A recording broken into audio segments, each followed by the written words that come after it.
They say a mother's love is unconditional. But what happens when your own daughter treats you like hired help at her wedding? 7 days before the ceremony, I discovered they expected me to babysit 20 screaming children while everyone else celebrated. When my daughter called that morning asking, "Where are you?" I laughed and said 5 words that changed everything: "Don't wait for me," or the buffet. Before I tell you exactly how I got my revenge, I want to know, where are you watching this from? Drop your city in the comments below. Trust me, after hearing my story, you'll understand why knowing you're not alone in this world matters more than you think. If stories of family betrayal and sweet justice speak to your soul, hit that subscribe button now. Because what I'm about to share will make you question everything you thought you knew about family loyalty. And please, check the description box below for more incredible stories like this one.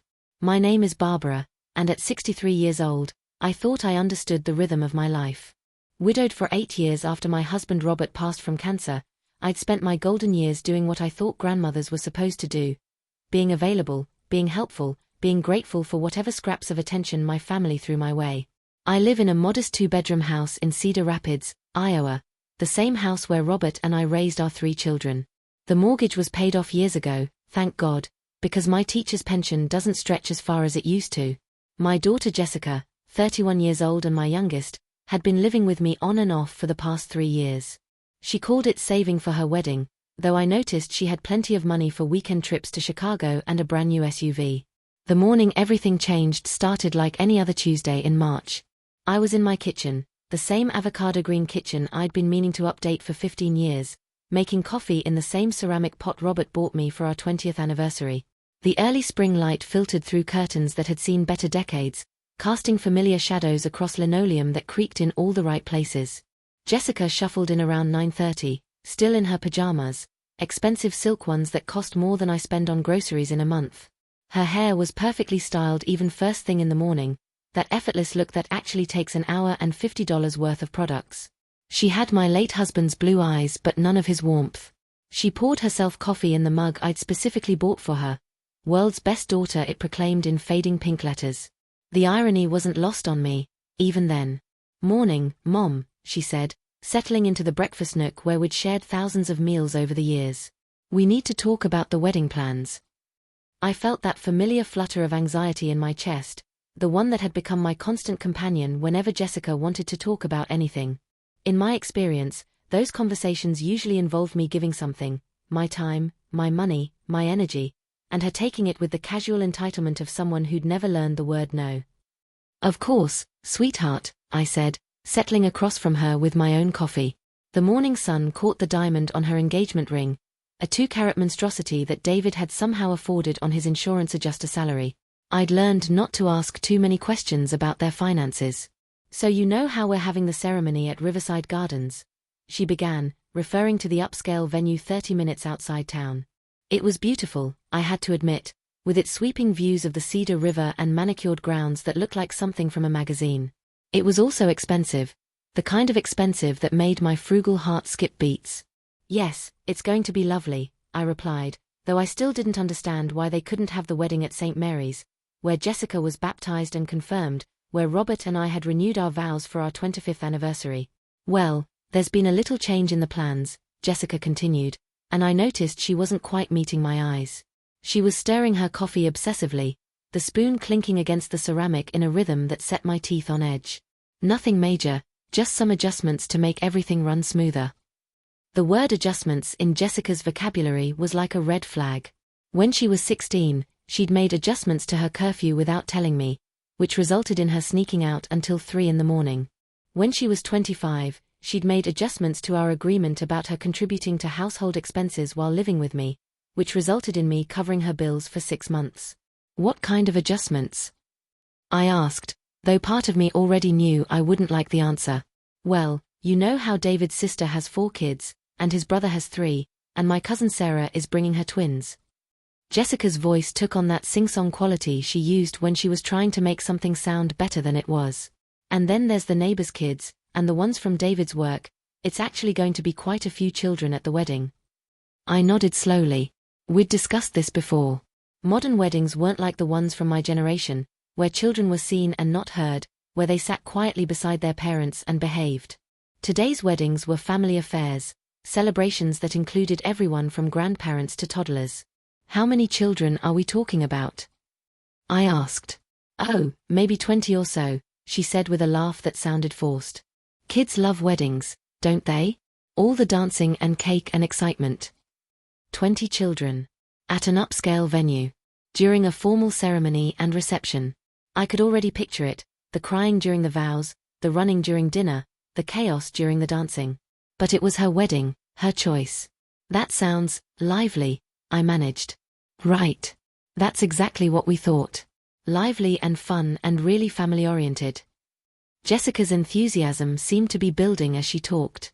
But you know how kids can get overwhelmed at big events like this. All the strangers, the loud music, being dressed up for so long. I was starting to see where this was heading, and I felt a cold knot forming in my stomach. So we thought it would be really helpful if someone could be designated as kind of a kid coordinator, she continued. Someone who could keep an eye on them, maybe take them outside if they get fussy, help them with bathroom breaks, that sort of thing. The knot in my stomach tightened. A kid coordinator. Exactly. Someone who's great with children, who has experience managing lots of kids at once, someone the families already know and trust. Her smile was bright and expectant. We immediately thought of you, Mom. You were a teacher for 37 years. You're practically the kid whisperer. There it was. The ask. The expectation wrapped up in flattery and presented as an honor. I sat there for a moment, processing what she was really saying. While she walked down the aisle in her $1,000 dress, while she danced with her new husband to their carefully chosen song, while she cut the cake and tossed her bouquet and lived out every moment she'd dreamed of since she was a little girl. I would be in the bathroom helping someone else's 4-year-old, or outside chasing down a toddler who'd escaped from the reception, or dealing with a crying baby who was disrupting the photographer's carefully orchestrated shots. You want me to babysit during your wedding, I said quietly. It's not babysitting, Mom. Jessica's voice rose slightly, taking on that defensive edge I knew so well. It's being part of the wedding party in a really important way. You'd be making sure all the families can actually enjoy the celebration without worrying about their kids. While missing the celebration myself. You wouldn't miss anything important. You'll be there for the ceremony, and during dinner, and... Jessica. I interrupted her, which I rarely did. If I'm watching 20 children, when exactly am I supposed to enjoy the wedding? When am I supposed to eat dinner, or dance, or take pictures with the family? Her face flushed slightly. Well, obviously we'd work something out. Maybe the kids could take turns being with you, or maybe some of the other family members could help. But even as she said it, I could see in her eyes that she hadn't thought that far ahead. Or maybe she had, and she'd simply decided that my enjoyment wasn't a priority. I looked at my daughter, really looked at her. When had she become this person? When had she started seeing me as a resource to be managed rather than a mother to be honored? When had my convenience become more important than my presence at the most important day of her life? I need to think about this, I said finally. What's to think about? Jessica's tone sharpened. It's just helping out with the kids. It's not like we're asking you to move mountains. Just helping out. As if my role as the mother of the bride was so insignificant that it could be easily replaced with crowd control duties. As if the woman who had changed her diapers and stayed up with her through fever and taught her to drive and paid for her college education was now nothing more than an available babysitter.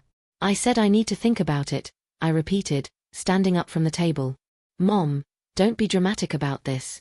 It's really not a big deal. But it was a big deal. It was the biggest deal in the world. Because in that moment, I realized that somewhere along the way, I had become invisible in my own family. Useful, yes. Convenient, absolutely. But valued? Respected? Loved in a way that mattered? I wasn't so sure anymore. That night, I lay in bed staring at the ceiling, listening to Jessica on the phone in the living room, probably talking to David or her future in-laws about wedding details that I apparently wouldn't be participating in. The house felt smaller somehow, like the walls were closing in on years of small compromises and tiny resentments that had built up into something I could no longer ignore. I thought about Robert, about how he would have handled this. He would have been direct, firm but kind. He would have found a way to make Jessica see that what she was asking wasn't fair without making her feel attacked. But Robert was gone, and I'd been handling everything alone for so long that I'd forgotten how to stand up for myself. The worst part was that I could see exactly how this was going to play out. I would agree to help with the children because I always agreed to help. I would spend my daughter's wedding day chasing toddlers and changing diapers and mediating squabbles while everyone else celebrated. And afterward, when people asked me how the wedding was, I would smile and say it was beautiful, because that's what good mothers do. They sacrifice silently and smile through the pain and pretend that being needed is the same thing as being valued. But as I lay there in the dark, something small and hard was crystallizing in my chest. A tiny seed of rebellion that had been dormant for too long. Because maybe, just maybe, it was time for this good mother to start being a little bit bad. The next few days passed in a haze of wedding preparations and mounting tension. Jessica had apparently taken my silence as agreement, because she started mentioning kid duty casually in conversation, as if it were already settled. David's mother, Patricia, called to thank me for being so flexible about helping with the children. Even my son Michael phoned from Denver to tell me how sweet it was that I was volunteering to help make the wedding go smoothly. Volunteering. As if I'd had a choice. I found myself paying attention to conversations differently, listening for the subtext I'd been missing for years. When Jessica talked about seating arrangements, she mentioned that I'd be floating around anyway, so I didn't need a designated seat at the family table. When she discussed the photography timeline, she noted that I could jump in for family pictures between kid supervision shifts. Every conversation revealed another layer of assumption, another way that my presence at her wedding had been relegated to functional rather than ceremonial. The breaking point came on Friday afternoon, 6 days before the wedding. I'd driven to the bridal shop to pick up Jessica's veil, which had needed last-minute alterations. The shop was busy with other brides and their entourages, the air thick with excitement and hairspray and the rustle of expensive fabric. I waited at the counter, holding the delicate lace that would frame my daughter's face as she married the man she loved, and I felt like I was watching someone else's life through a window. Mrs. Thompson.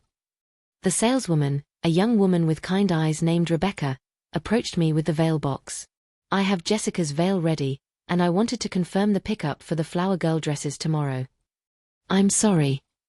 I asked, confused. What flower girl dresses? Rebecca looked puzzled. The 4 flower girl dresses? For the children who'll be walking down the aisle? Jessica ordered them last week and said you'd be picking them up since you're handling all the kid-related arrangements. My hands went cold around the veil box. 4 flower girl dresses. Children walking down the aisle.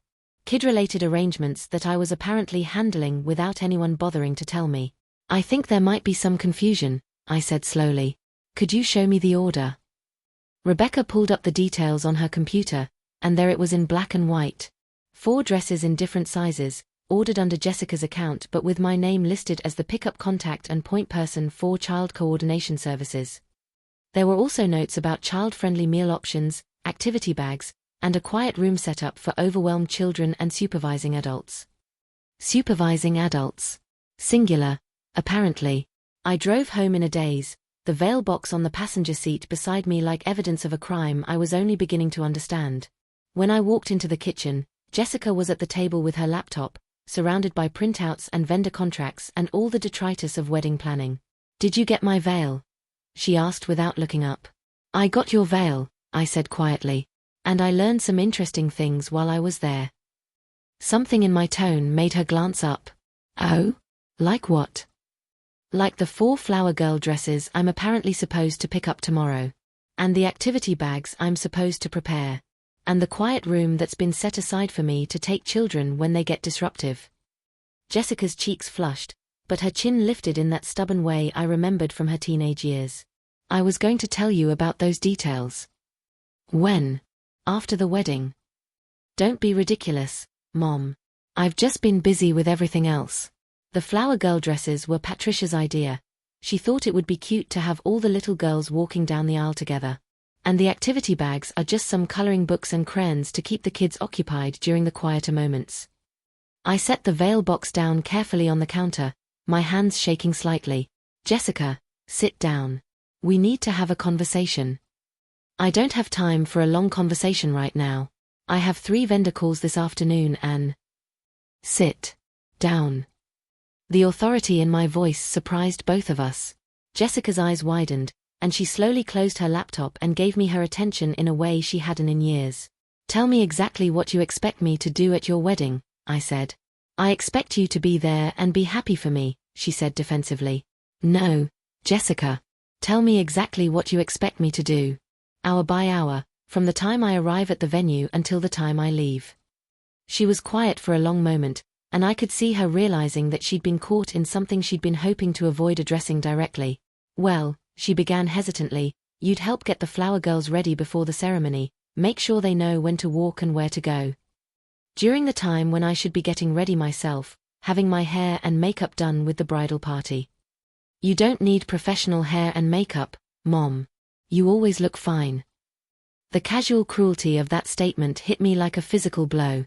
You always look fine. Not beautiful, not special, not worthy of the same care and attention that every other important woman at the wedding would receive. Just fine. "Go on," I said steadily. "Then during the ceremony, you just keep an eye on the kids, make sure they're not being disruptive. So I'd be watching the children instead of watching you get married. You'd still see the important parts." "Which parts, exactly, are the unimportant parts of your wedding ceremony, Jessica?" She was quiet again, clearly realizing that she was digging herself deeper with every explanation. "And after the ceremony?" I prompted. "Well, during cocktail hour, you'd help coordinate the kids' activities, maybe take some of them to the quiet room if they needed a break from all the noise. While everyone else is having cocktails and appetizers and celebrating. And then during dinner, you'd help make sure the kids are eating and not making a mess. Instead of eating dinner myself at the family table." "Mom, you're making this sound worse than it is." "Am I?" "Because from where I'm sitting, it sounds like you've planned an entire wedding celebration that I'm not actually invited to participate in. It sounds like you've hired me as an unpaid babysitter for your special day and dressed it up as some kind of honor." Jessica's face crumpled slightly, and for a moment I saw the little girl she used to be, the one who would climb into my lap when she was scared or sad. But then the adult version reasserted itself, the one who had learned to manipulate emotions to get what she wanted. "That's not fair," she said, tears starting to form in her eyes. "You're my mother. I want you there. But you're also the only person I trust with something this important. The only person who has the experience and the patience to handle 20 kids during such a big event. So you want me there, but not as your mother. You want me there as the help." "That's not," she stopped herself, probably realizing that protesting would only confirm what we both knew was true. "Jessica," I said gently, "when you picture your wedding day, when you imagine looking back on it in 10 years, do you see me in those memories?" "Of course I do." "Where? Where do you see me? Dancing with you? Sitting at the family table during your reception speech? Standing beside you in family photos? Or do you see me in the background, cleaning up juice spills and chasing runaway toddlers?" The silence stretched between us, and in that silence, I had my answer. "I think," I said finally, "that you've forgotten something very important. I'm not just some woman you hired to help with your wedding. I'm your mother. I'm the woman who carried you for 9 months and stayed up with you through every fever and taught you to ride a bike and helped you with homework and worried about you every day of your life. I'm the woman who deserves to be honored at your wedding, not hidden away with a bunch of crying children." "Mom." I'm not finished. The words were coming faster now, 37 years of classroom authority and 8 years of widow's independence finally finding their voice. "You want to know what I think happened? I think you got so caught up in planning your perfect day that you forgot I'm a person with feelings and dignity and the right to enjoy my own daughter's wedding. I think you've become so accustomed to me saying yes to everything that you forgot to consider whether what you were asking was fair or kind or even reasonable." Jessica was crying now, but they were angry tears, not sad ones. "So what are you saying? You won't help at all? You'll just let the wedding be ruined by screaming kids because you're too selfish to pitch in?" "Selfish." The word hung in the air like a slap. "I'm saying that I need time to think about what kind of relationship we have, and what kind of relationship I want to have going forward." I stood up from the table, suddenly feeling very tired. "I'm saying that maybe it's time for both of us to remember that I'm your mother, not your employee." I left her sitting at the table, surrounded by all her wedding plans that apparently didn't include space for her mother to be anything more than a convenience. That night, I didn't make dinner for the first time in 8 years. I ordered pizza for myself and let Jessica figure out her own meal. It was a small rebellion, but it felt like a revolution. And somewhere in the back of my mind, a plan was starting to form. Sleep eluded me that night. I found myself wandering through the house in my robe, touching familiar objects as if they could tell me when I'd lost myself. The family photos on the mantel told a story I'd forgotten I was part of, me as a young mother, radiant with purpose, me and Robert at Jessica's high school graduation, proud and united, me at various holidays and birthdays over the years, always smiling, always in the background making sure everyone else was happy. When had I become a supporting character in my own life? I made coffee at 4 in the morning and sat at the kitchen table where Robert used to read his paper before work. He'd been gone for 8 years, but sometimes I could still smell his aftershave in the morning air, still hear his voice telling me I was being too hard on myself when I worried about the kids. "What would you do, Robert?" I whispered to the empty kitchen. "How did we raise a daughter who sees me as hired help?" But I knew Robert would have been diplomatic, would have found a way to make everyone happy while I swallowed my disappointment and smiled through another family event where my needs came last. He'd always been the peacemaker, and I'd been the one who kept the peace by sacrificing my own comfort. It had worked when we were a team, when his love and respect balanced out the endless giving. But now I was just the woman who said yes to everything and never asked for anything in return. The morning brought no relief from my racing thoughts. Jessica emerged from her room red-eyed and sullen, grabbed a granola bar, and left for work without speaking to me. The silence felt like a punishment, but also like an opportunity. For the first time in months, I had a whole day to myself with no one asking me to run errands or make phone calls or solve problems that weren't mine to solve. I decided to visit my sister Ruth, who lived across town in a retirement community that looked like a resort compared to my little house. Ruth was 5 years older than me and had never married, spending her career as a nurse practitioner and her retirement traveling to places I'd only seen in magazines. She'd always been the bold one, the sister who spoke her mind and never apologized for taking up space in the world. I found her in the community garden, wearing dirt-stained gardening gloves and a hat that had seen better decades. At 68, Ruth was still formidable. Tall and broad-shouldered with silver hair she wore short and practical, and eyes that missed nothing. "Barbara," she called out when she saw me approaching. "What brings you here on a Tuesday morning? Shouldn't you be running wedding errands for Princess Jessica?" Even Ruth's casual comment stung, because it revealed how clearly everyone could see what I'd been refusing to acknowledge. "I need to talk to someone," I said simply. Ruth took one look at my face and pulled off her gardening gloves. "Come on. Let's go up to my place and I'll make us some real coffee." Ruth's apartment was everything mine wasn't: modern, uncluttered, filled with art and books and souvenirs from her travels. The walls were covered with photographs of her adventures: Ruth at Machu Picchu, Ruth on an African safari, Ruth learning to cook in Tuscany. It was the home of someone who had lived for herself, and looking at it made my chest tight with something that might have been envy. She settled us on her balcony with coffee that was indeed much better than mine, and waited while I found the words to explain what had happened. "So let me get this straight," Ruth said when I finished. "Jessica wants you to spend her wedding day as an unpaid babysitter for 20 children, and she's convinced you that this is somehow an honor. She says I'm the only one she trusts." Bullshit. Ruth's directness was jarring after years of tiptoeing around everyone else's feelings. She's the only one she trusts to work for free and not complain about it. Ruth. No, Barbara, listen to me. I've been watching this for years, and I've bitten my tongue because you seemed happy to be needed. But this isn't being needed.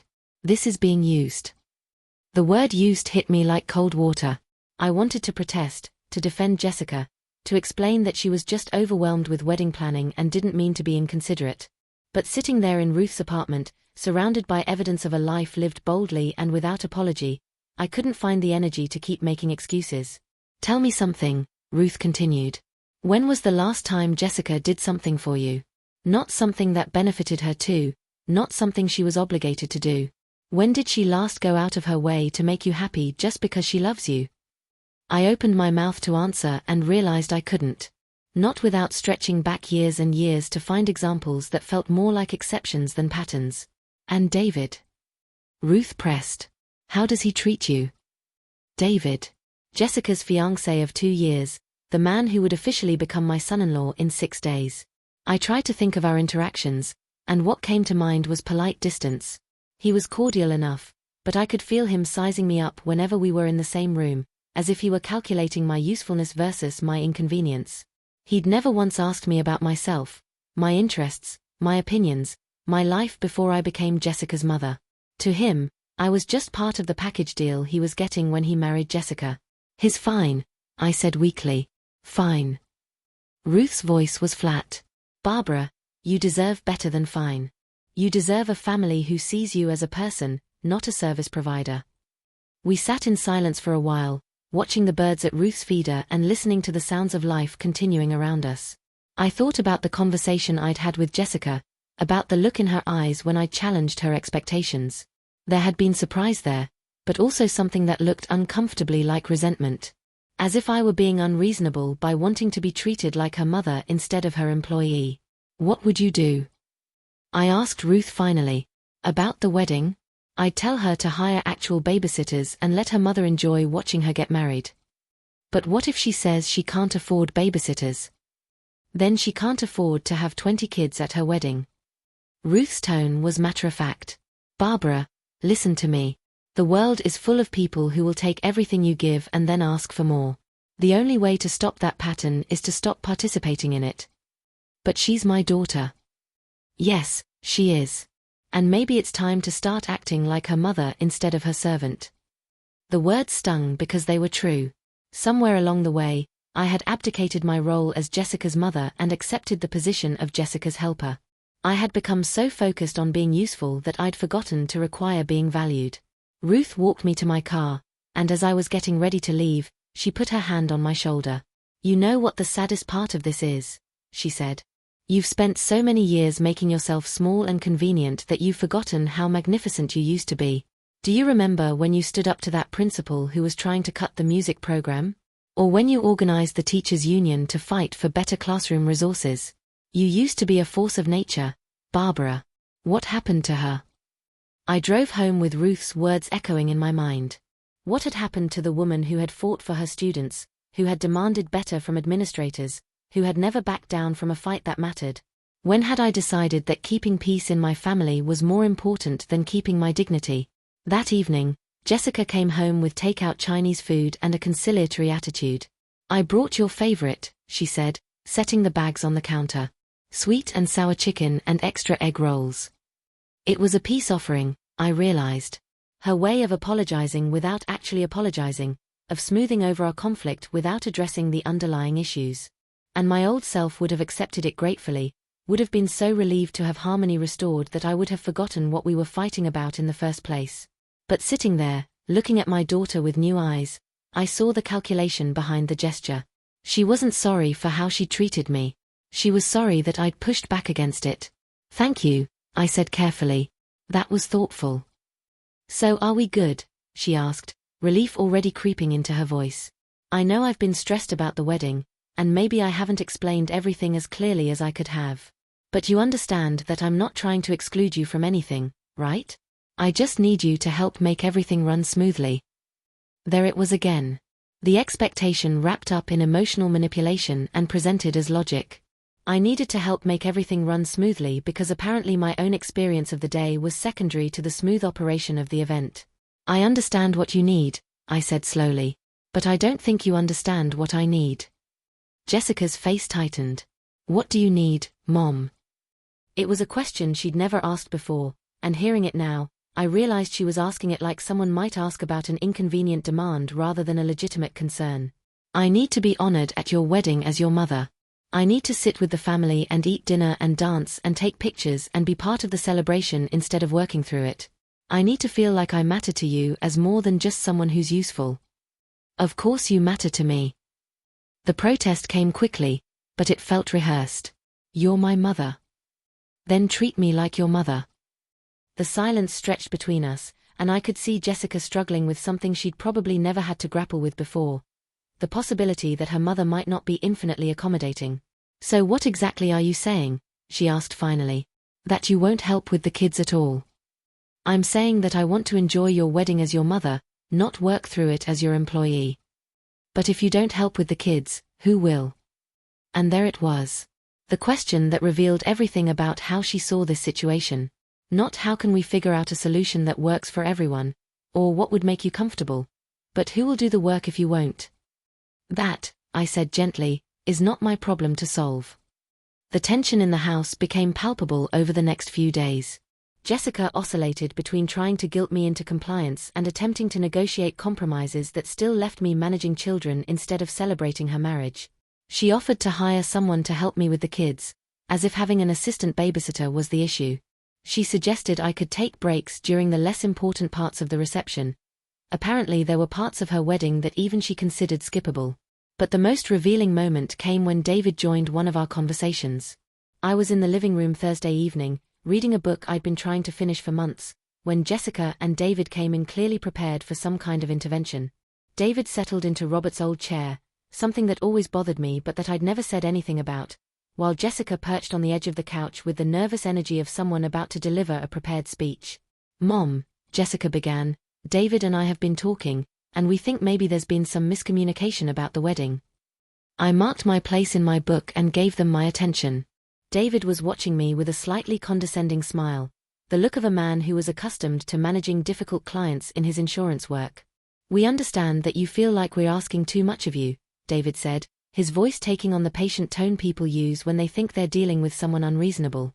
"But we want you to know that we really appreciate everything you're willing to do to help make our special day perfect." Our special day. Not Jessica's special day, not the family's special day. Their special day, which I was apparently being asked to contribute to rather than participate in. "What we're thinking," Jessica continued, "is that maybe we could set up a schedule. You could be with the kids for, say, the first hour of the reception, and then someone else could take over so you could enjoy the dinner and dancing." "Who would take over?" I asked. They exchanged glances, and David cleared his throat. "Well, we're still working out those details. Maybe some of the other family members could pitch in, or we could see if any of the parents want to take turns." "So you don't actually have anyone else lined up? You're hoping that once I agree to start watching the children, someone else will voluntarily take over?" "It's not like that," Jessica said quickly. "We're just trying to be flexible and find something that works for everyone."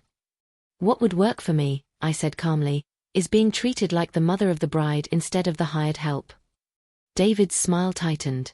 "Barbara, I think you might be taking this a little too personally.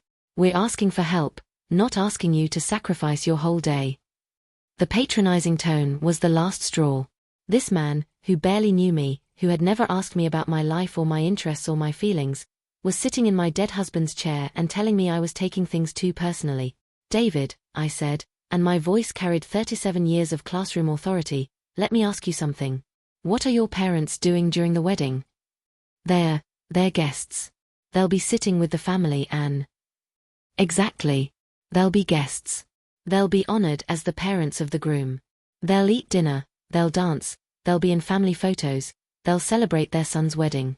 Now tell me why Jessica's mother should be treated differently than your parents." The silence that followed was deafening.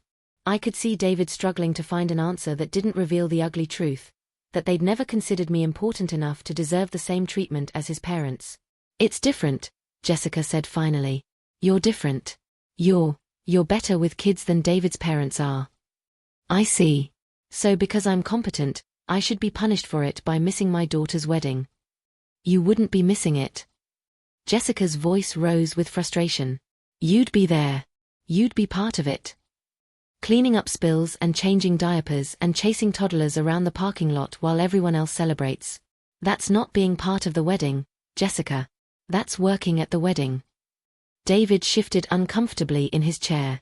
I could see him realizing that this conversation wasn't going the way they'd planned. They'd expected me to be grateful for their compromise, relieved that they were willing to negotiate at all. "Look, Barbara," he said, trying a different approach, "we understand this isn't ideal. But weddings are expensive, and professional babysitters for 20 kids would cost." "Stop right there." My voice was sharp enough that both of them flinched. "Don't you dare make this about money. If you can afford a $2,000 dress and a 5-tier cake and flowers that cost more than my monthly grocery budget, you can afford to hire actual childcare so that your bride's mother can enjoy the wedding." "That's not fair," Jessica protested. "Those are different budget categories."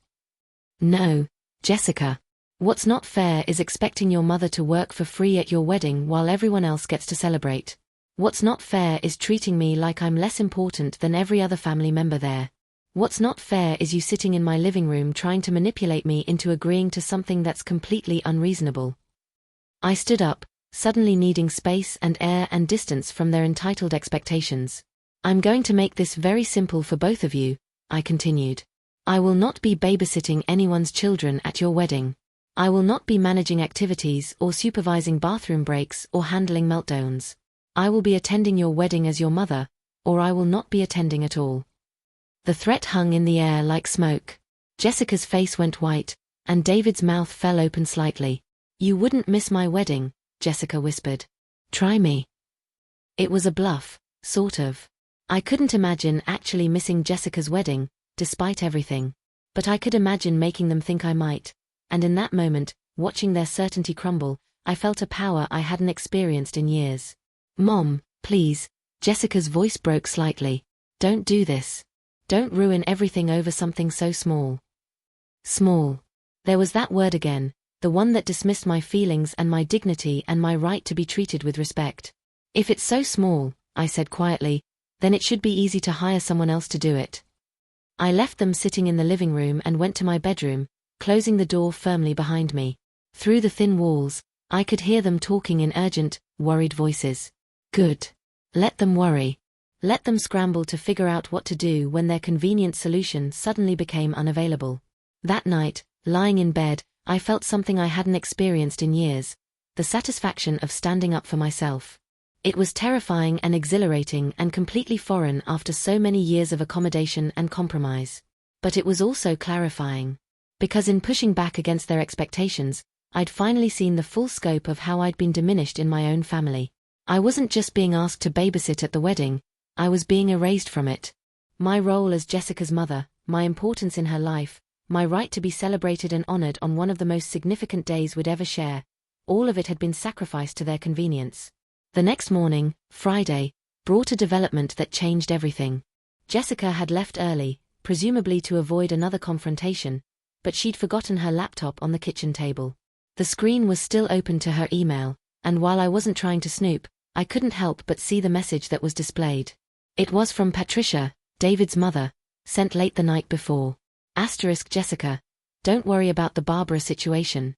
I talked to David this morning and we came up with a backup plan. My sister Linda loves kids and she's retired, so she could probably handle the babysitting if your mom keeps being difficult. It might actually work out better because Linda won't expect to be treated like family. She'll just do the job and stay out of the way. We can pay her a couple $100 and everyone wins. Let me know. Patricia *. The words blurred as I read them, but their meaning was crystal clear. They had a backup plan. They'd been discussing the Barbara situation like I was a problematic vendor who might need to be replaced. And the most devastating part was Patricia's casual observation that a stranger would be better for the job because she won't expect to be treated like family. Because apparently, that's what I'd been doing wrong. Expecting to be treated like family at my own daughter's wedding. I stood there in my kitchen, holding Jessica's laptop and feeling something fundamental shift inside me. The hurt was still there, sharp and deep, but underneath it was something harder and more dangerous. Anger. Pure, clean, righteous anger at being dismissed and disrespected and treated like a problem to be solved. They had a backup plan. Well, so did I. I closed the laptop and went to my bedroom, where I pulled out the suitcase I hadn't used since Robert and I went to Florida for our last anniversary. I started folding clothes carefully, methodically, as a plan crystallized in my mind. If they wanted to treat me like a vendor who could be easily replaced, then they were about to learn what happens when that vendor decides not to show up for work. But I wasn't going to just skip the wedding and leave them scrambling at the last minute. That would make me look petty and vindictive, and it would give them ammunition to paint me as the unreasonable one for years to come. No, I was going to do something much more elegant than that. I was going to give myself the wedding experience I deserved, the one they'd decided I didn't need. And if that happened to coincide with their reception, well, timing was everything. By Friday afternoon, my plan was taking shape. The beauty of it was its simplicity. I wasn't going to create drama or make demands or force a confrontation that would give them the chance to paint me as the villain. I was simply going to not be available. My first call was to Ruth. "I need a favor," I said without preamble when she answered. Finally. I was wondering when you'd get tired of being a doormat. What do you need? Your friend Margaret, who has the bed and breakfast in Wisconsin. Is she still running it? Ruth was quiet for a moment, and I could hear her putting pieces together. The one by Lake Geneva? Yes, she is. Barbara, what are you planning? I'm planning to spend this weekend somewhere beautiful, being treated like a valued guest instead of unpaid labor. The silence stretched, and then Ruth began to laugh. Oh, this is good. This is very good. But you know they'll panic when they can't find you. I certainly hope so. Ruth gave me Margaret's number, and within an hour, I had a reservation for Saturday and Sunday at a charming lakeside bed and breakfast. Margaret, a woman about my age who remembered me from Ruth's stories, was delighted to accommodate a last-minute guest and promised me their best room with a view of the lake. Next, I called my son Michael in Denver. Mom, hi. I was just thinking about you.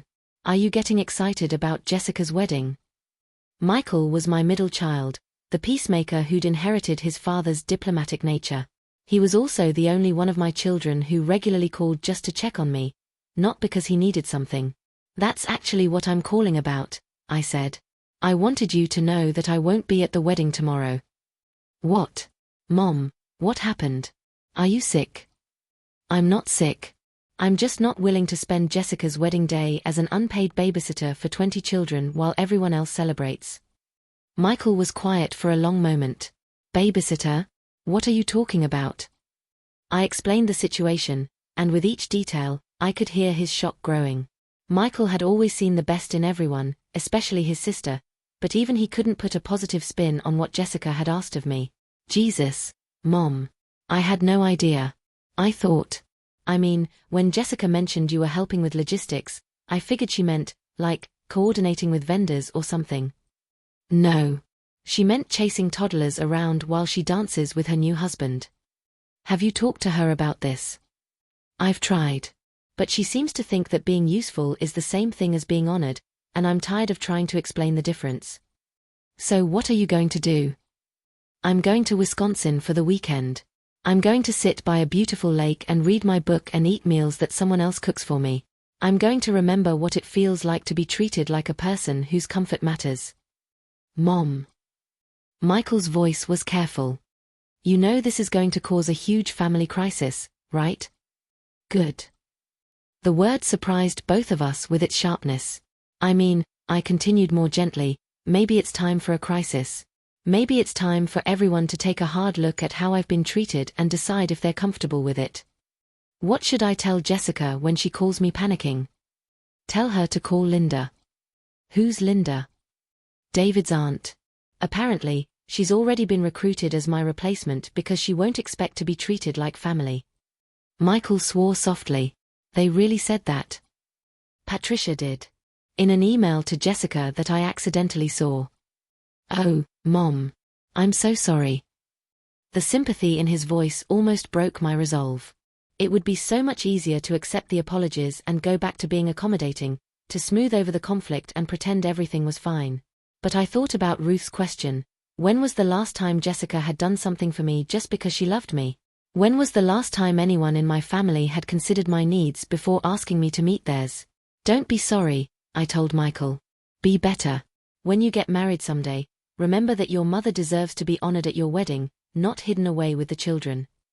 I will. I promise. My last call was the hardest one. I dialed Jessica's number and waited while it rang, steeling myself for what I needed to say.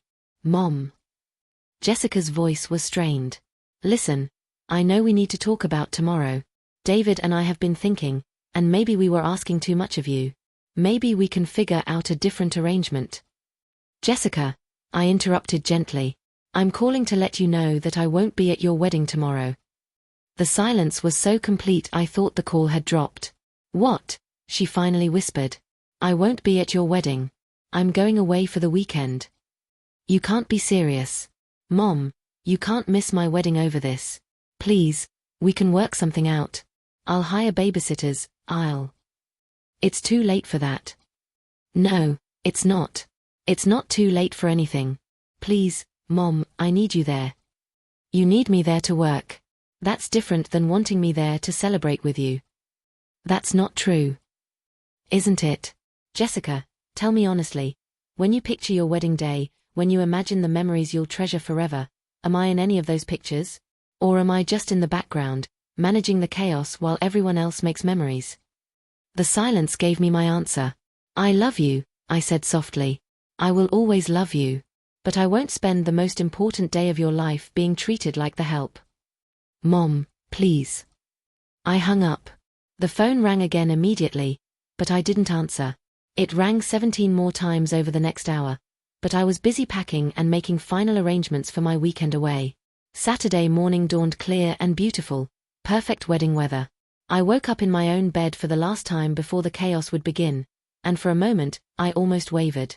The mother in me wanted to get up and put on the dress I'd bought months ago and go to the church and watch my daughter get married, regardless of everything else. But the woman in me, the one who had been buried under years of accommodation and service, reminded me that this wasn't just about the wedding. This was about the rest of my life. This was about whether I would continue to be the woman who said yes to everything and asked for nothing in return, or whether I would finally remember that I was worth more than that. I got dressed in comfortable clothes, loaded my suitcase into my car, and left a note on the kitchen table. Jessica, I hope your wedding day is everything you dreamed it would be. I've gone away for the weekend to do some thinking. We'll talk when I get back. Love, Mom. P.S. Linda's phone number is on the refrigerator. I turned off my phone, got in my car, and drove north toward Wisconsin, and the first weekend I'd spent entirely on myself in more years than I could remember.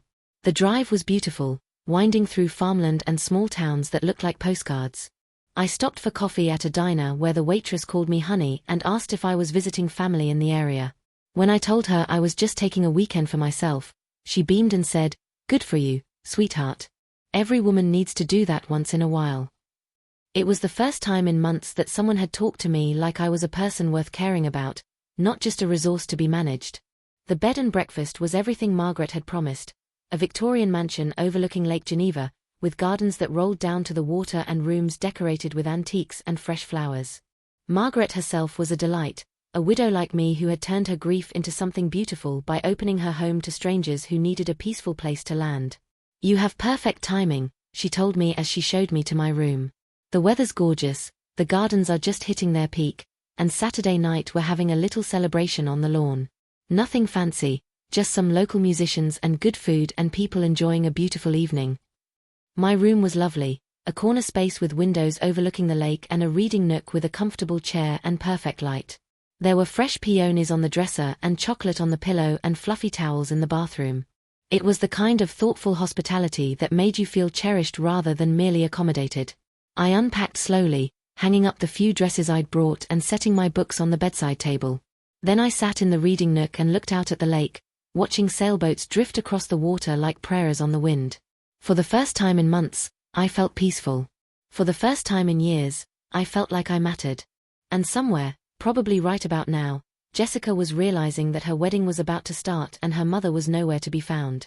The phone I'd left at home would be ringing. People would be looking for me. There would be panic and confusion and probably anger. David's Aunt Linda would be hastily recruited to handle the children, just as they'd planned all along. But I wouldn't be there to see it. I wouldn't be there to feel guilty or to cave under pressure or to sacrifice my dignity one more time for the sake of family peace. I would be here, by a beautiful lake, being treated like a guest instead of hired help. And tomorrow, when I went home, I would be ready to have a very different conversation with my family about what kind of relationship we were going to have going forward. I woke up Saturday morning in the most comfortable bed I'd slept in for years, to sunlight streaming through lace curtains and the sound of birds singing outside my window. For just a moment, in that space between sleep and waking, I forgot why I was there. Then reality came flooding back. Today was Jessica's wedding day, and I was not at home getting ready to watch my daughter get married. The pain of that hit me like a physical blow. Whatever else was happening, whatever justified anger I felt, I was missing one of the most important days of my daughter's life. I was missing the moment she walked down the aisle, missing her vows, missing the first dance with her new husband. Part of me wanted to get in the car immediately and drive home, to show up at the church and pretend nothing had happened. But then I remembered David's smug face as he explained why I should be grateful to work at their wedding. I remembered Jessica's casual dismissal of my feelings. I remembered Patricia's email describing me as a problem to be solved rather than a person to be honored. I got up and made coffee with the little machine Margaret had provided, then sat in my reading nook watching the early morning light dance on the lake. The water was so still it looked like glass, reflecting the sky so perfectly that it was hard to tell where one ended and the other began. My phone, the one I'd deliberately left at home, would be exploding with calls and messages by now. The wedding was at 2 o'clock, which meant the bridal party would be gathering for photos soon. Jessica would be getting her hair and makeup done, probably trying to convince herself that I would show up at the last minute, that my threat to miss the wedding had just been emotional manipulation to get my way. She was about to learn otherwise. Margaret knocked on my door around 10 with fresh scones and an invitation to join her for breakfast on the terrace. "You look like you could use some company," she said kindly, and I realized that my distress must have been visible despite my attempts to appear composed. Over breakfast, I found myself telling Margaret the whole story. She listened without judgment, occasionally asking clarifying questions but mostly just letting me talk through the tangle of hurt and anger and guilt that had been building for years. "You know," she said when I finished, "I was married for 38 years to a man who thought my primary job was making his life easier. Don't get me wrong, I loved Harold dearly, and he was a good man in many ways. But somewhere along the line, I forgot that I was a person with needs and dreams and the right to be treated with respect." She poured more coffee and continued. "When Harold died, I was 59 years old and I had no idea who I was when I wasn't taking care of someone else. It took me 2 years just to remember that I liked reading mysteries and hated jazz music and preferred my coffee black instead of the way Harold liked me to make it for him." "How did you figure it out?" I asked. "Trial and error. And a lot of saying no to people who were used to me saying yes." Margaret smiled. "My daughter wanted me to move in with her family after Harold passed. She said it would be better for everyone. I could help with the grandkids, she wouldn't have to worry about me being alone, everyone wins. But I realized that what she was really offering me was the chance to disappear into her life the same way I disappeared into her father's." "So you said no?" I said no. I bought this place instead and started taking in guests and living for myself for the first time in decades. My daughter was furious at first. She couldn't understand why I would choose to be selfish when I could be useful. The word selfish stung because I knew that's what Jessica would be calling me right about now. "But here's what I learned," Margaret continued. "Teaching people to treat you well isn't selfish. It's necessary. And sometimes the only way to teach that lesson is to stop accepting treatment that isn't good enough." We sat in comfortable silence for a while, watching boats move across the lake and listening to the sounds of other guests enjoying their morning. It struck me that this was what peace felt like, not the absence of conflict, but the presence of being valued and cared for without having to earn it through service. Around noon, Margaret mentioned that she had some errands to run in town and invited me to come along. "There's a lovely little bookstore, and the antique shops are worth browsing if you're interested." I almost said yes, grateful for the distraction. But then I realized something important. I didn't need distraction. I needed to sit with what I'd done, to feel the full weight of it without running away from the discomfort. "Thank you, but I think I'll stay here," I said. "Maybe take a walk around the gardens." The gardens were spectacular, acres of carefully tended flowers and herbs, winding paths that led to hidden benches and quiet corners perfect for reflection. I found myself at the water's edge, sitting on a wooden swing that faced the lake, and for the first time all day, I let myself think about what was happening at home. The wedding ceremony would be starting soon. Jessica would be walking down the aisle in her beautiful dress, probably scanning the crowd for my face and not finding it. David would be waiting at the altar, perhaps wondering if the Barbara situation had been resolved. The 20 children would be there, probably already restless and needing supervision that would fall to someone else. The thought should have made me feel guilty, but instead, I felt something that surprised me: relief. For the first time in years, someone else's emergency was not automatically my problem to solve. Someone else would have to figure out how to manage 20 children at a formal event. Someone else would have to take the crying baby outside during the vows. Someone else would have to clean up juice spills and mediate playground disputes. And I would be here, by a beautiful lake, having chosen myself for once. The swing creaked gently as I rocked back and forth, and I thought about all the times I'd said yes when I wanted to say no. All the times I'd smiled and accommodated and made myself small so that others could be comfortable.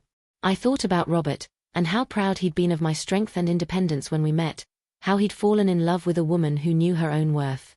When had I forgotten that woman? When had I decided that being needed was more important than being respected? A couple walked by on the path, probably in their 70s, holding hands and talking quietly. They nodded and smiled as they passed, and I heard the woman tell her husband, "What a peaceful spot for thinking." They understood instinctively that I was someone who deserved solitude and reflection, someone whose inner life mattered. When was the last time my family had looked at me that way? The afternoon wore on, and I found myself oddly calm despite everything happening back home. By now, the ceremony would be over. Jessica would be married to David, for better or worse. The reception would be starting, and someone, probably Patricia's sister Linda, would be corralling children while the adults celebrated. I wondered if Jessica had looked for me during the ceremony, if she'd held out hope that I would appear at the last minute. I wondered if she understood yet that this wasn't just about babysitting, that it was about respect and dignity and the right to be treated like a person who mattered. As the sun began to set, painting the lake in shades of gold and pink, Margaret returned from her errands and found me still sitting by the water. "How are you doing?" she asked, settling onto the swing beside me. "I'm sad," I admitted. "I missed my daughter's wedding. Whatever else happens, I can never get that back." "That's true," Margaret said gently. "But you also got something back today that you'd lost." "What's that?" "Your self-respect." We sat together as darkness fell, watching the lights from the houses across the lake begin to twinkle like stars. Somewhere, probably right about now, Jessica was having her first dance with her new husband. Somewhere, the party was continuing without me, and perhaps running more smoothly than anyone had expected now that Linda was handling the children without expecting to be honored as family. "Do you regret it?" Margaret asked. I thought about it honestly. Did I regret missing Jessica's wedding? Yes, deeply. Did I regret sending the message that I would no longer accept being treated like hired help by my own family? Not for a moment. "I regret that it had to come to this," I said finally. "I regret that my daughter couldn't see that asking me to work at her wedding instead of celebrating it was wrong. I regret that she made me choose between my dignity and my presence at the most important day of her life." "But you don't regret choosing your dignity?" "No, I don't." As we walked back to the house, I realized that something fundamental had shifted inside me. For years, I'd been operating from a place of fear that if I didn't say yes to everything, if I wasn't constantly useful and accommodating, my family wouldn't need me anymore. But sitting by that lake, I'd remembered something crucial. Being needed and being loved aren't the same thing. And maybe, just maybe, it was time to find out which one my family was really offering me. Sunday morning brought a gentle rain that drummed against my windows like fingers tapping out a rhythm of peace. I slept later than I had in months, waking naturally without an alarm clock or the weight of obligations pressing down on my chest. The bed and breakfast served a leisurely brunch on the enclosed porch, where guests could watch the rain create ripples on the lake while enjoying fresh fruit, homemade pastries, and coffee that tasted like it had been brewed with care rather than convenience. I shared a table with an older couple from Milwaukee who were celebrating their 40th wedding anniversary. They asked about my visit to the area, and when I mentioned that I was taking some time for myself, the wife smiled knowingly. "Good for you," she said. "I didn't take my first solo vacation until I was 62. Best thing I ever did for my marriage and my sanity." Her husband nodded. Helen came back from that trip to Santa Fe like a new woman. Remembered she had interests and opinions beyond making everyone else comfortable. "The trick," Helen continued, "is not feeling guilty about it. We've been taught that putting ourselves first is selfish, but sometimes it's the most honest thing we can do." Their words stayed with me as I packed my things and prepared to return home. The real world was waiting, the phone calls I'd avoided, the explanations I'd have to give, the fallout from missing Jessica's wedding. But I felt more prepared to face it all than I had in years. The drive home gave me 2 hours to think about what I would find when I walked through my front door. Jessica and David had planned to leave for their honeymoon in the Caribbean this morning, so with luck, I'd have a few days to process everything before the inevitable confrontation. But knowing my family, I suspected the phone messages would be numerous and pointed. I was right. My answering machine was blinking with 37 messages. 37. I made a cup of tea and settled into my favorite chair before pressing play, steeling myself for the emotional roller coaster I was about to experience. The first message was from Jessica, timestamped at 11:30 Saturday morning. "Mom, where are you? I need to talk to you before the wedding. Please call me back." The second was from David's mother Patricia, her voice tight with barely controlled irritation. Barbara, I hope you're planning to be at the church on time. Jessica is already stressed enough without worrying about whether her mother is going to show up. The messages continued chronologically through Saturday, painting a picture of mounting panic and confusion. Michael had called from Denver asking if I was okay. Ruth had called with unconcealed glee, saying she hoped I was somewhere fabulous. Jessica's voice grew more frantic with each message. By 1:30 p.m. Saturday, 30 minutes before the ceremony, Jessica's voice was breaking. Mom, please, wherever you are, please come to the wedding. I'm sorry about everything. We can figure it out later, but I need you here. I can't get married without you. That message hit me like a punch to the stomach. The raw pain in my daughter's voice, the desperate need that had finally broken through her entitled expectations, it almost made me regret my decision entirely. But then came Patricia's voice at 2:15. Well, Barbara, I hope you're satisfied. You've ruined Jessica's wedding day with your selfishness. Thank God Linda was able to step in at the last minute, or this would have been a complete disaster. And David, at 3:30. Barbara, I don't know what kind of game you're playing, but this is Jessica's wedding day. Whatever point you're trying to make, you've made it. Now you're just being cruel. The last message was from Jessica again, timestamped at 11:47 p.m. Saturday night. Mom, I'm married now. It happened. You weren't there, but it happened. I don't understand why you did this to me, but we need to talk when we get back from our honeymoon. I love you, but I'm really hurt and I don't know how to fix this. I sat in my quiet living room, surrounded by the familiar objects of my life, and cried. Not just for missing the wedding, but for the years of accumulated disappointments and small betrayals that had led to this moment. For the relationship with my daughter that had deteriorated so gradually I hadn't noticed until it was almost too late. But underneath the sadness was something else, a sense of clarity I hadn't felt in years. The crisis was out in the open now. The careful balance of accommodation and resentment that had defined our family dynamic was shattered, and we'd have to build something new in its place. The question was, would Jessica be willing to build something better, or would she double down on seeing me as the villain in this story? I spent Monday quietly, catching up on household tasks and preparing for the conversations that were coming. I called Michael and Ruth to let them know I was home safe, and both of them expressed pride in what I'd done, even as they worried about the family consequences. You know Jessica's going to be furious, Michael warned. She has every right to be furious, I replied. I missed her wedding. That's a serious thing, and I take full responsibility for it. But I also have a right to be treated with dignity by my own family. I just hope you two can work this out. Family is all we've got. Family is precious, I agreed. But it's not an excuse to treat each other badly. Tuesday afternoon, Jessica and David returned from their honeymoon. I knew because I saw David's car in the driveway when I came back from grocery shopping. My stomach clenched with anxiety, but I forced myself to go about my normal routine. If Jessica wanted to talk, she knew where to find me. The knock came at 7 o'clock that evening. I opened the door to find Jessica standing on my front porch, still tan from her honeymoon but looking older somehow, more fragile than when she'd left. She was alone. Can I come in? She asked quietly. Of course.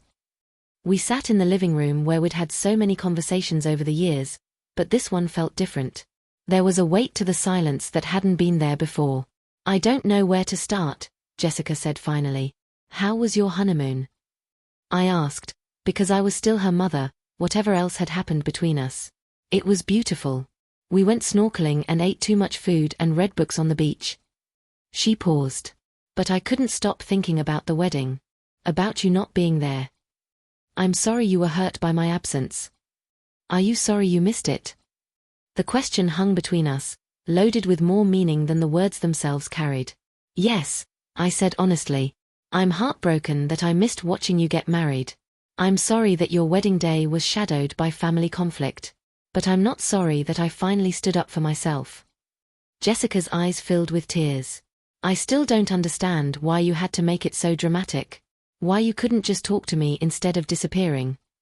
I tried to talk to you, sweetheart. Multiple times. But you weren't hearing me. I was listening. No, you were waiting for me to agree with you. There's a difference. Jessica was quiet for a long moment, and when she spoke again, her voice was small. Linda did fine with the kids. She said it was actually easier than she expected because she didn't have any emotional investment in the day. She just managed them. I'm glad it worked out. But that's the thing, Mom. It didn't really work out. I mean, the logistics worked out, but you weren't there. When I walked down the aisle, I looked for you in the front row and you weren't there. When they announced us as husband and wife, I wanted to hug you first and you weren't there. During the father-daughter dance, I kept thinking about how we'd never have a mother-daughter dance at my wedding because you weren't there. The tears were flowing freely now, and my heart ached for her pain. But I also noticed something important. She was finally talking about what my absence had cost her emotionally, not just logistically. Those moments matter to me too, I said gently. That's what I was trying to tell you. I wanted to be in the front row watching you walk down the aisle, not in the back room changing someone's diaper. I wanted to hug you after the ceremony, not chase runaway toddlers in the parking lot. But why couldn't you do both? And there it was, the question that revealed she still didn't understand. After everything that had happened, after missing her wedding and all the pain that had caused, she still saw my role as infinitely expandable, still believed I should have been able to be both her honored mother and her unpaid employee. Jessica, I said carefully, imagine if David's parents had been asked to spend your wedding day managing 20 children. Imagine if his mother had been expected to miss the ceremony to change diapers, to skip dinner to handle playground squabbles, to miss the dancing because she was putting cranky toddlers down for naps. Would you have thought that was reasonable? Jessica opened her mouth to answer, then stopped. I could see her working through the logic, trying to find a way to justify the different expectations. It's not the same thing, she said finally, but her voice lacked conviction. Why not? Because you're good with kids. Because you don't mind. Because I never complain, I finished for her. Because I've spent your entire life saying yes to everything, so you assumed I didn't have feelings or preferences or the right to enjoy my own daughter's wedding. The silence stretched between us, heavy with 31 years of accumulated assumptions and unexamined expectations. I never thought of it like that, Jessica whispered. I know you didn't. That's the problem. She was crying harder now, and every maternal instinct I had was screaming at me to comfort her, to smooth things over, to tell her it was okay and I forgave her and we could pretend none of this had ever happened. But I forced myself to sit still, to let her sit with the discomfort of what she'd done. So what happens now? She asked. Are you going to hate me forever? Are we going to have some terrible relationship where we barely speak to each other? That's up to you, I said. I love you, Jessica. I will always love you. But I won't go back to being treated like the help. If you want a relationship with me going forward, it needs to be a relationship between equals, between people who respect each other. I do respect you. Do you? Because asking your mother to work at your wedding instead of celebrating it doesn't feel like respect. Having a backup plan to replace me without even discussing it with me doesn't feel like respect. Calling me selfish for wanting to be honored at my own daughter's wedding doesn't feel like respect.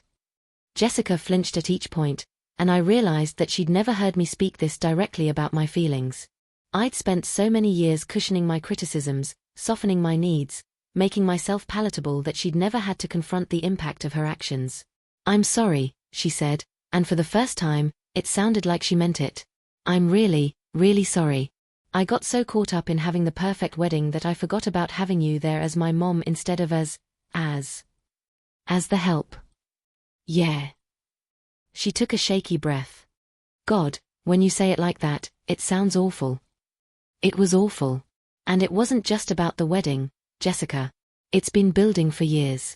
The assumption that I'll babysit whenever you need me, that I'll run errands and make phone calls and solve problems without being asked if it's convenient for me. The way you talk to me sometimes, like I'm a service provider instead of your mother. I don't mean to. I know you don't mean to. But impact matters more than intent. And the impact has been that I've felt invisible in my own family, valued only for what I can do rather than who I am. Jessica pulled a tissue from her purse and wiped her eyes, leaving black streaks of mascara on the white paper. She looked young and lost, and I felt a familiar urge to make this easier for her. But I'd spent my weekend by a beautiful lake remembering what it felt like to be treated like a person who mattered, and I wasn't ready to give that up yet. What do you need from me? Jessica asked finally. To fix this, I mean. What do you need me to do differently? It was the first time in years she'd asked what I needed instead of telling me what she needed from me. I need you to see me as a whole person, not just as your mother who exists to make your life easier. I need you to consider my feelings and preferences before asking things of me. I need you to remember that my time and energy are valuable, even if I'm not being paid for them. Okay. Yes. I can do that. And I need you to understand that this isn't just about the wedding. If we're going to rebuild our relationship, it has to be different. It has to be based on mutual respect, not just on me giving and you taking. I understand. Do you? Because this is going to mean some uncomfortable changes for you. It's going to mean hearing no sometimes when you're used to hearing yes. It's going to mean considering my needs even when they're inconvenient for you. Jessica nodded, but I could see the uncertainty in her eyes. She wanted to agree, wanted to fix this, but she wasn't sure what it would actually look like in practice. Can I ask you something? She said. Of course.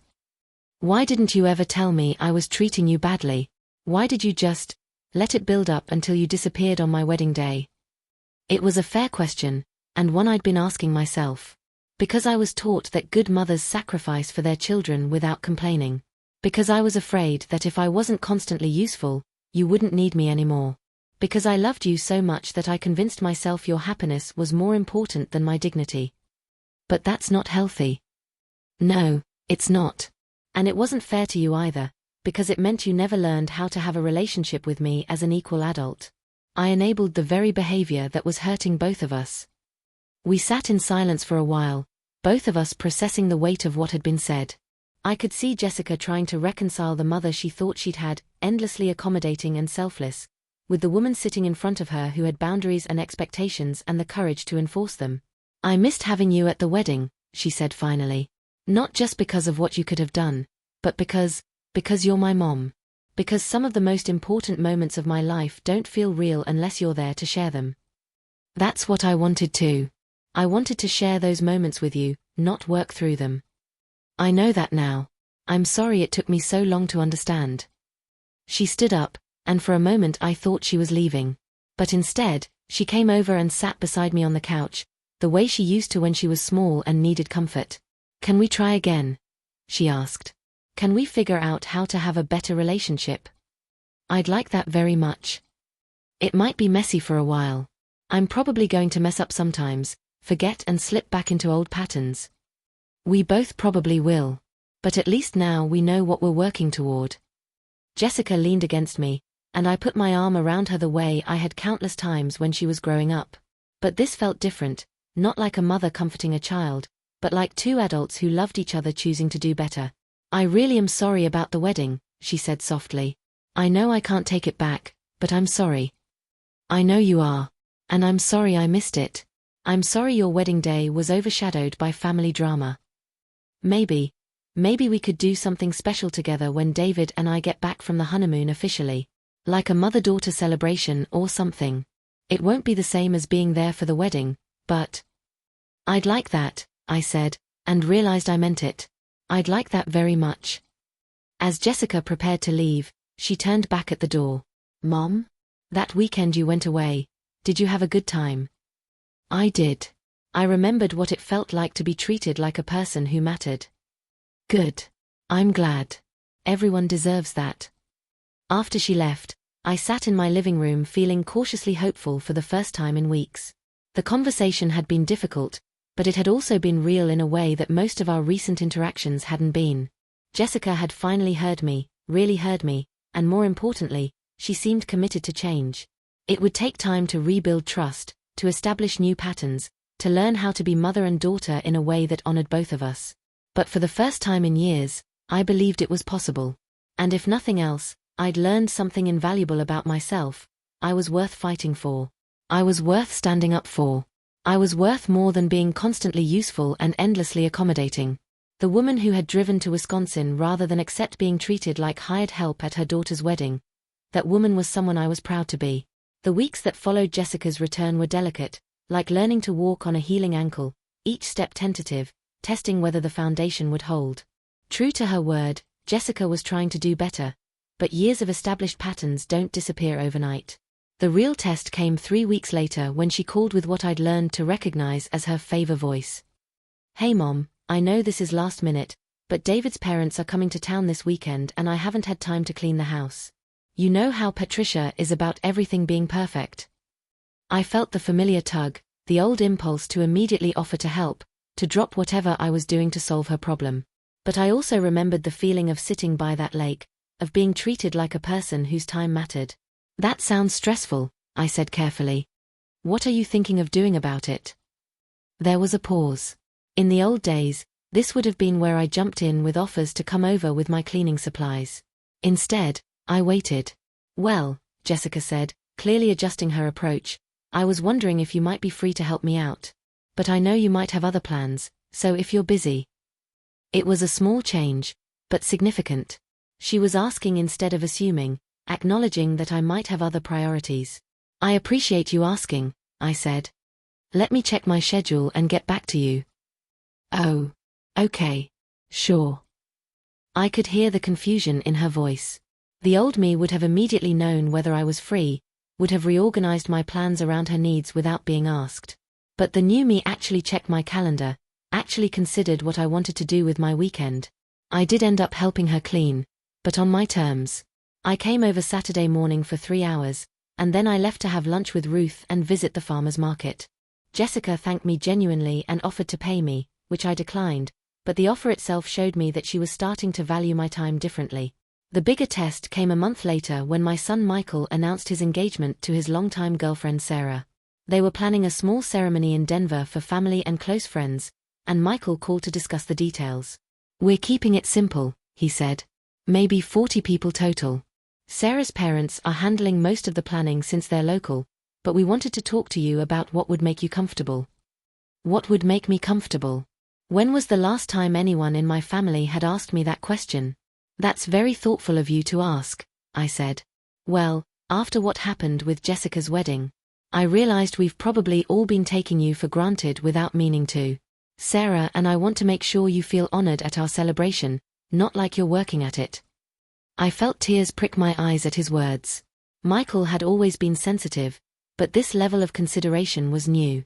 What we were thinking, he continued, is that we'd like you to do a reading during the ceremony, if you're comfortable with that. Nothing you have to prepare, we'll choose the passage. And we want to make sure you're seated with the immediate family and that you have someone to escort you if you'd like. Sarah's brother offered to walk you down the aisle before the ceremony starts. It was everything I'd wanted at Jessica's wedding, to be honored, to be treated like family, to participate in the celebration instead of working through it. That sounds wonderful, I managed. Good. And Mom? Sarah specifically asked me to tell you that if anyone suggests you should help with logistics or manage anything, you have permission to refer them directly to her. She said it's the bride's job to make sure the mother of the groom is treated like the VIP she is. I liked Sarah more and more every time I talked to her. The conversation with Michael stayed with me for days, partly because of how good it felt to be considered and valued, but also because of what it revealed about my relationship with Jessica. Michael had seen what happened at her wedding and learned from it. He'd recognized that I deserved better treatment and taken steps to ensure his wedding would be different. Jessica, meanwhile, was still learning to see me as a person with my own needs and preferences. It wasn't malicious, she genuinely seemed surprised each time I demonstrated that I had opinions or plans or feelings that differed from what she expected. But it was progress. The breakthrough came 6 weeks after our difficult conversation, when Jessica called me on a Tuesday evening with genuine excitement in her voice. Mom, I have an idea, and I want to see what you think about it. I'm listening. So you know how we talked about doing something special together, like a mother-daughter celebration? Well, I've been thinking about it, and I realized I don't really know what you enjoy doing anymore. I mean, I know you like to read and you have your garden, but I don't know what makes you happy just for you. It was such an honest admission that I was momentarily speechless. So I was thinking, she continued, maybe we could take a weekend trip together. Somewhere you've always wanted to go, something you'd enjoy. And I would plan it based on what you want to do, not what I think would be fun. Like, if you wanted to go to museums all day or sit by a lake reading books or take a cooking class or whatever, it would be your weekend. You want to plan a trip around my interests. Yes. I realized I've been treating you like you exist to make my life easier, but I don't actually know much about your life. What you dream about, what you've always wanted to try, what makes you excited to wake up in the morning. I sat down heavily in my kitchen chair, overwhelmed by the magnitude of what she was offering. Not just a trip, but genuine curiosity about who I was as a person. "Can I think about it?" I asked. "Of course. Take all the time you need. And Mom? If you decide you don't want to do a trip with me, that's okay too. I know I have a lot of work to do to rebuild your trust in me." After we hung up, I sat in my quiet kitchen and thought about Jessica's offer. A weekend planned around my interests, my preferences, my enjoyment. When was the last time that had happened? When was the last time anyone had asked me what I dreamed about? I realized I didn't even know the answer myself. I'd spent so many years defining myself in relation to other people's needs that I'd lost track of what I actually wanted for myself. That night, I got out a notebook and started making lists. Places I'd always wanted to visit. Things I'd always wanted to try. Books I'd wanted to read but never made time for. It was harder than I expected. After decades of putting everyone else first, accessing my own desires felt rusty and unfamiliar. But slowly, a picture emerged.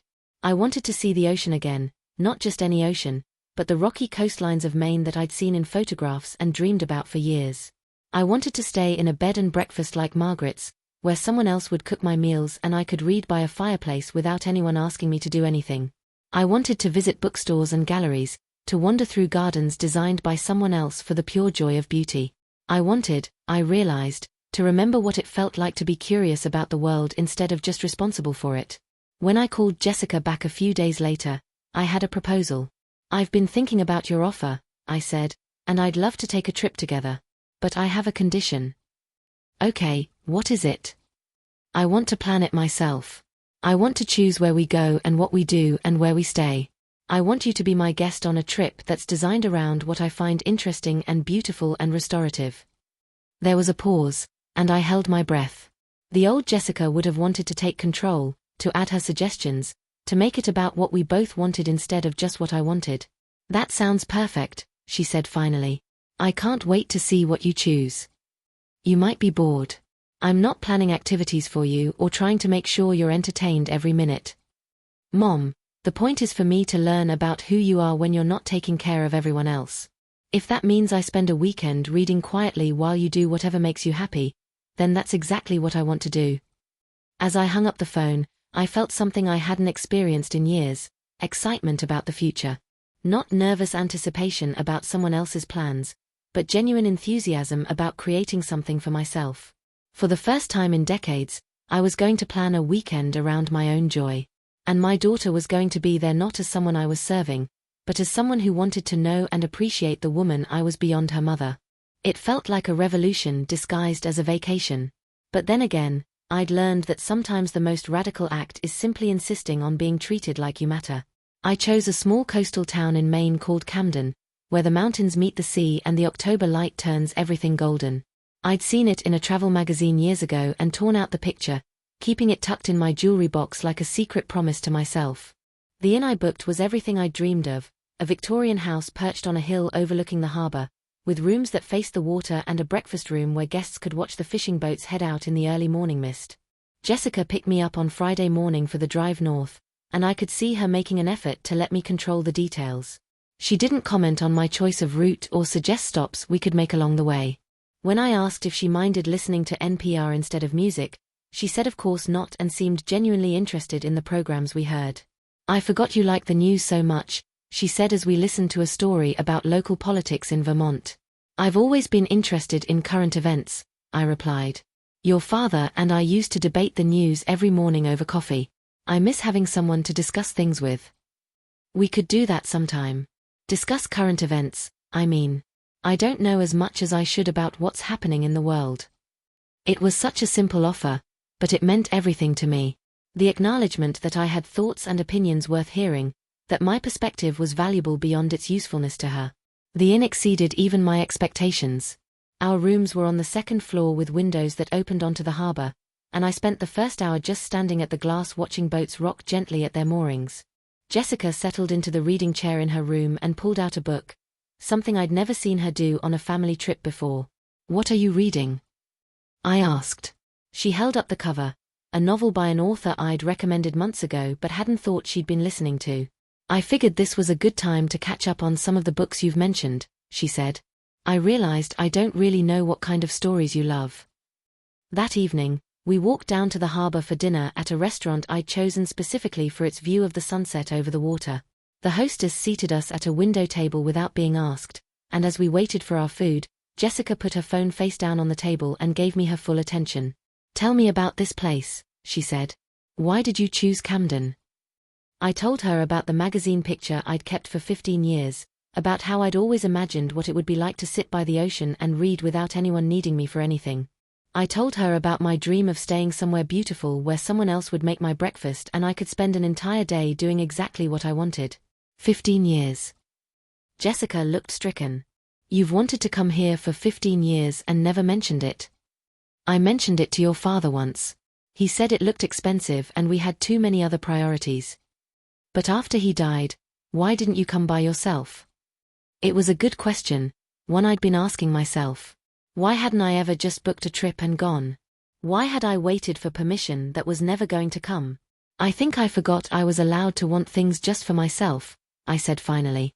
I got so used to considering everyone else's needs first that I stopped believing my own desires mattered. Jessica was quiet for a long time, staring out at the water where seagulls wheeled and dove for fish. I did that to you, she said eventually. I made you feel like your wants didn't matter. Not just you. I let it happen. I taught people to treat me that way by never standing up for myself. But I should have noticed. I should have asked what you wanted sometimes instead of always assuming you wanted whatever I needed you to want.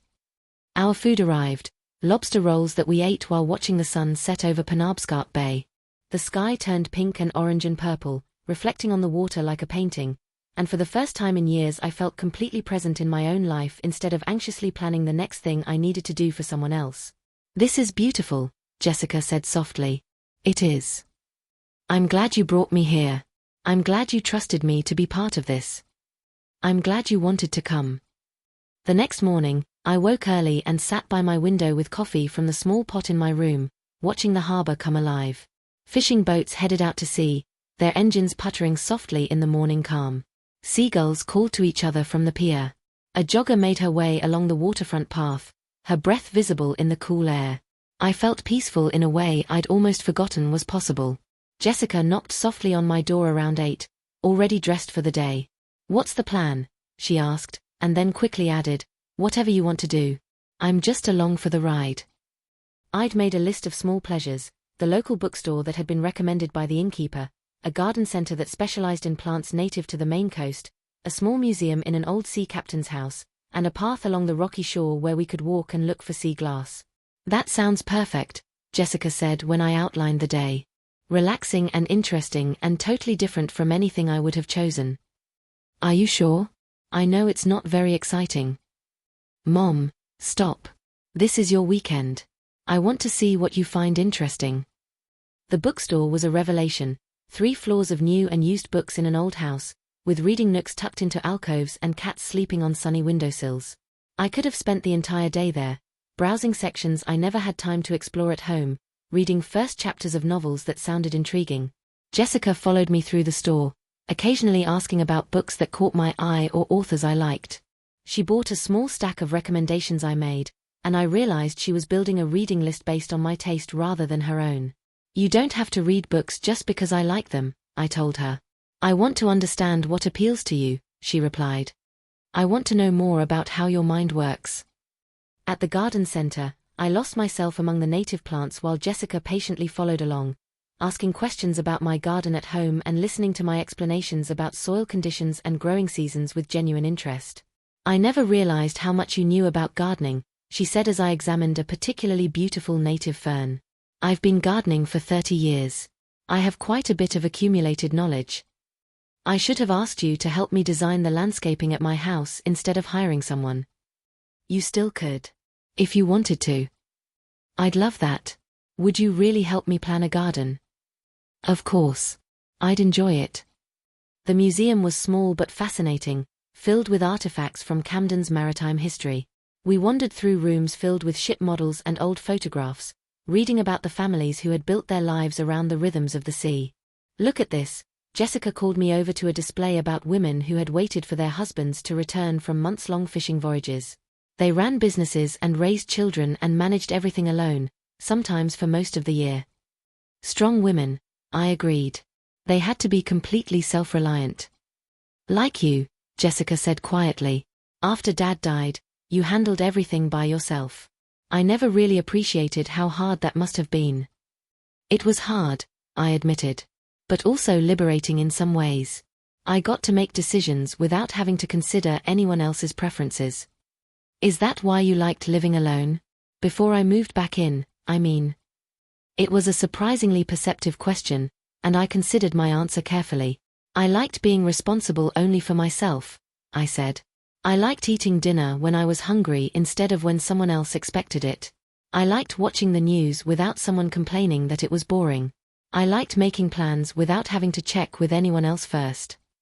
I never thought about it that way. I just assumed you were lonely and wanted company.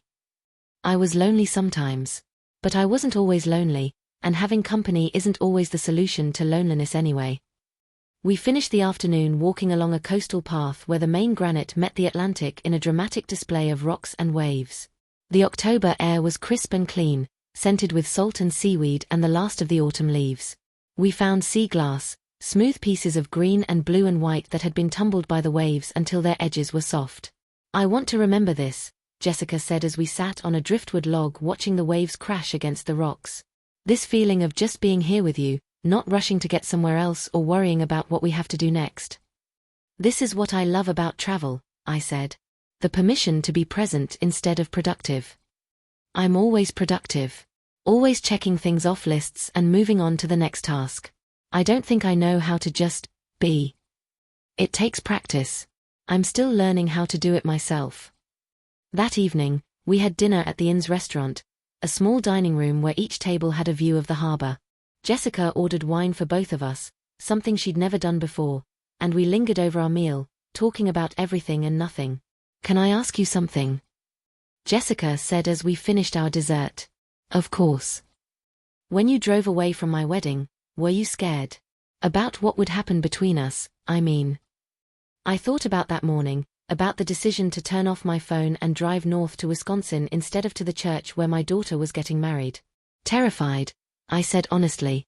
I knew I was risking our relationship. But I was more scared of what would happen if I didn't stand up for myself. I was scared of spending the rest of my life being treated like I didn't matter. I'm sorry it took something that dramatic to make me understand. I'm sorry too. I wish I'd been better at advocating for myself earlier, before things got so bad. Are we okay now? I mean, I know it's going to take time to rebuild trust, but are we going to be okay? I looked at my daughter across the table, really looked at her. She was older than she'd been 6 months ago, more thoughtful, more aware of the impact of her actions on others. This weekend had shown me that she was capable of putting my needs first, of being genuinely interested in who I was as a person. I think we're going to be better than okay, I said. I think we're learning how to have the kind of relationship we both deserve. That night, I fell asleep to the sound of waves against the rocks and the distant call of foghorns guiding ships safely to harbor. For the first time in years, I felt like I was exactly where I was supposed to be, doing exactly what I wanted to do.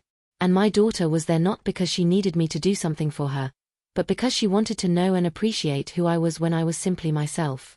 The drive home from Maine was different from our trip up, more relaxed, filled with comfortable silences and conversations that meandered like the coastal roads we'd traveled. Jessica seemed reluctant to let the weekend end, stopping at scenic overlooks and small towns just to stretch our legs, but really, I suspected, to extend our time together. I don't want to go back to regular life, she said as we sat at a picnic table overlooking a lake in New Hampshire, sharing coffee from a thermos I'd packed. This has been the most peaceful weekend I've had in years.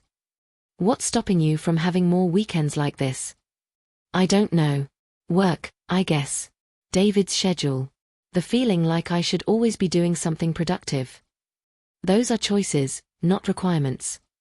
Jessica turned to look at me, her expression thoughtful. You're different now. More direct. You say things you never used to say. I'm saying things I always thought but never felt entitled to voice. I like it. It's like meeting a whole side of my mother I never knew existed.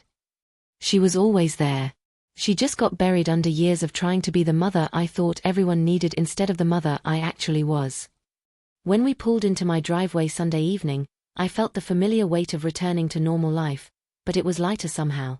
The house looked the same, but I felt different walking into it. More present, more aware of my own preferences and desires. "Thank you," Jessica said as she helped me carry my bag to the door. "For trusting me with this weekend, for letting me see who you are when you're not taking care of everyone else. Thank you for wanting to know." She hugged me goodbye, not the quick, obligatory embrace we'd shared for years, but a real hug, the kind that says you matter to me. The changes that weekend catalyzed didn't happen all at once, but they were steady and profound.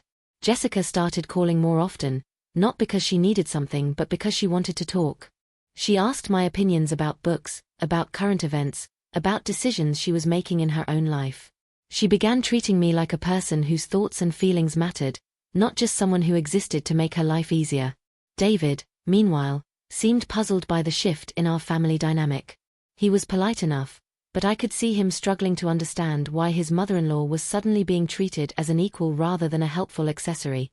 There were moments of tension when old patterns tried to reassert themselves. Assumptions that I would automatically be available for babysitting duties once they had children, expectations that I would handle logistics for family gatherings. But Jessica had become my ally in these moments, stepping in to redirect conversations that treated me as the default solution to every problem. "David," I heard her say during one family dinner, "we can't assume my mom is going to host Thanksgiving just because she always has before. Maybe this year we should ask what she wants to do." It was a small moment, but it represented a fundamental shift in how I was seen within the family structure. The real test came in December when Jessica announced she was pregnant. The old me would have immediately begun planning how I could help, offering to babysit, researching cribs and strollers, clearing my schedule for whenever they might need me. Instead, I waited to be asked what I wanted my role to be. "We're hoping you'll want to be really involved," Jessica said when she called with the news. "But we want to make sure we're not assuming anything about what you're comfortable with." "I'd love to be involved," I said. "What does that look like to you?" "We were thinking maybe you could help us prepare. Share your experience, maybe help us set up the nursery if you're interested. And after the baby comes, we'd love your support, but we want to hire a professional nanny so you can just enjoy being a grandmother instead of feeling like you have to do all the work." I nearly cried at the thoughtfulness of it. They were making space for me to be present as a grandmother while explicitly protecting me from being expected to be unpaid childcare. "That sounds wonderful," I managed. "And Mom? We want to name the baby after Dad if it's a boy. Robert. We thought you might like that." This time I did cry. The idea that they wanted to honor Robert's memory, that they saw the value in carrying forward his name and his legacy, touched me more deeply than I could express. Michael's wedding in February was everything Jessica's should have been for me. I was seated in the front row with the immediate family, given a beautiful corsage, and escorted down the aisle by Sarah's brother before the ceremony began. During the reception, I danced with the father of the bride and gave a toast that people actually listened to and applauded. When children at the wedding got fussy, hired babysitters took care of them while I enjoyed the celebration as an honored guest. Most importantly, I felt seen and valued throughout the entire event. People came up to me during the reception to tell me how much they enjoyed my toast, to ask about my life and my interests, to treat me like a person worth knowing rather than just the mother of the groom. "This is how it should have been at my wedding," Jessica said quietly as we watched Michael and Sarah have their first dance. "I'm sorry it took me so long to understand what I put you through." "We can't change the past," I replied. "But we can learn from it." I have learned. And I promise you, when our baby is born, any family celebrations we have will include you as an honored guest, not as unpaid labor. Spring brought new rhythms to our relationship. Jessica was in her second trimester, glowing with the particular beauty of pregnancy, and she'd started including me in doctor's appointments and baby preparation in ways that felt collaborative rather than dutiful. We spent Saturday afternoons looking at nursery furniture, not because she needed me to make decisions for her, but because she valued my opinion and wanted to share the experience. "I keep thinking about what kind of mother I want to be," she told me one afternoon as we painted the nursery a soft yellow. "I want to be the kind who raises a child who sees other people as whole humans, not just as resources." That's a good goal. I think I learned some bad habits from watching our family dynamic. "Not your fault," she added quickly, but I internalized some unhealthy patterns about how relationships work. We all did. The important thing is that we're changing them now. The biggest change, though, was in how I saw myself. The woman who had driven to Wisconsin instead of babysitting at her daughter's wedding had awakened something in me that had been dormant for decades. I started taking art classes at the community center, something I'd wanted to do since retirement but had never made time for. I joined a book club where we discussed literary fiction and argued about symbolism and metaphor. I planned another solo trip, this time to Santa Fe, where I spent 5 days wandering through museums and galleries and discovering what I liked when no one else's preferences had to be considered. Ruth watched these changes with undisguised delight. "You're becoming yourself again," she told me over lunch one day. "The woman I remember from before you got so caught up in being useful to everyone." "I forgot I was allowed to have preferences," I said. "I forgot that my opinions and interests and desires mattered." The saddest part is that it took such a dramatic gesture to remind everyone, including you, that you're a person in your own right. But it worked. And maybe that's what matters. 1 year after Jessica's wedding, the wedding I didn't attend, she called me with an unusual request. "Mom, I want to ask you something, and I want you to feel completely free to say no." I waited, curious about what required such a careful preamble. "David and I have been talking about having a ceremony to renew our vows on our first anniversary.